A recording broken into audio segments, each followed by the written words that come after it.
if you're somebody that's gone through family trauma or verbal abuse, right, then I hope that a lot of these symptoms connect with you, because it's something that has shown up in a lot of people that I've spoken to, and they may not have connected it with what they're going through now in life, right? But there's always going to be a small connection between your upbringing and how you relate to others in your relationships, in conversations, and even deeper relationships as well, right?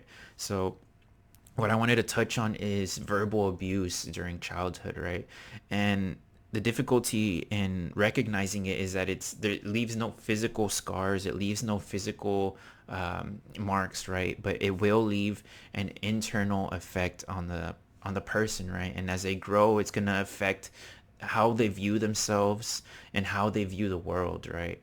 And the tricky part about this is that if you have siblings, your siblings may have gone through the same thing, but to them it didn't affect them in the same way as it did you, because we all have our own um, view of these experiences, our own internal battles, our own conclusions that we reach, right? Some of us were born with a little bit thicker skin. Some of us simply don't pay any attention to others' words.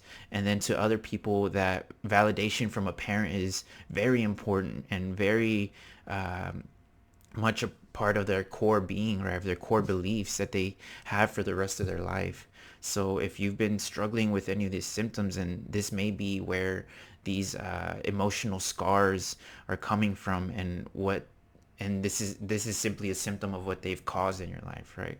So the first one is a heightened sensitivity to criticism, and this has to do with how you react to others' criticisms, right?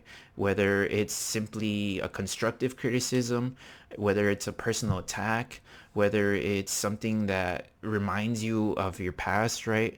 If you have very strong reactions, if you have the tendency to just shut down, if you have the tendency to try and just ignore it completely, right? Then this may be a sign of you having a heightened sensitivity to this criticism, right? As opposed to somebody that tries to take that criticism and use it to better themselves, right? In a healthier way than any of the ways that I mentioned before. The second one is this tendency to have negative self-talk always going on in the back of your mind, whether it's in in social situations, when you're by yourself, when you're at work. This negative self-talk seems to always have something to say, always have something to remind you why you're not worth it, why you're not capable, why you are unworthy of anything going on in your life, right? And this self-doubt, this self-criticism can be very difficult to overcome if it's been something that's been a part of you for so long, because it is your view of the world, right? That you are not worth the world or what's going on around you. So breaking it is going to be something that's difficult, but creates very quick change and very positive effects very quickly in people's lives, from what I've seen at least.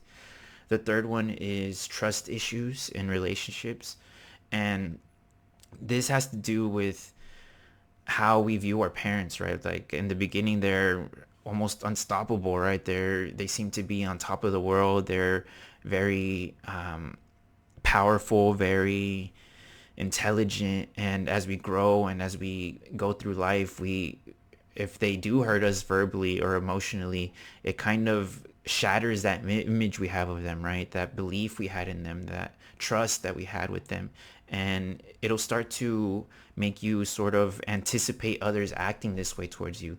If the most important people in your life acted that way towards you, what's stopping somebody else from, right? From acting that way as well. So this is why it starts to affect your ability to trust. And in a way, it's a good thing because it protects you from going through that again, right?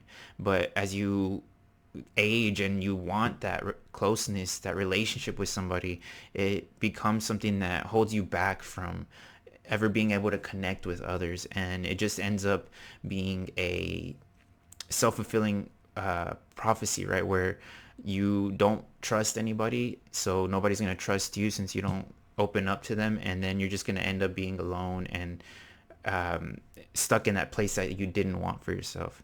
So the best way to start to work through this is to acknowledge that this past verbal abuse is something that has happened to you, right? And even though others are going to say that, oh, it wasn't that bad, oh, I went through that too, it doesn't take away from your experience of what you went through.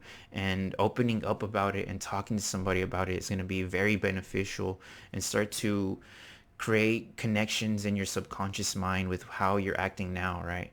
And as you start to work through different situations you've been through, it'll start to give you more space for new ideas of the world, new ways to view yourself in the relationships and internally for yourself, right? So this is going to take a lot of internal work to start to move past these aspects of your life that you've been stuck with for so long.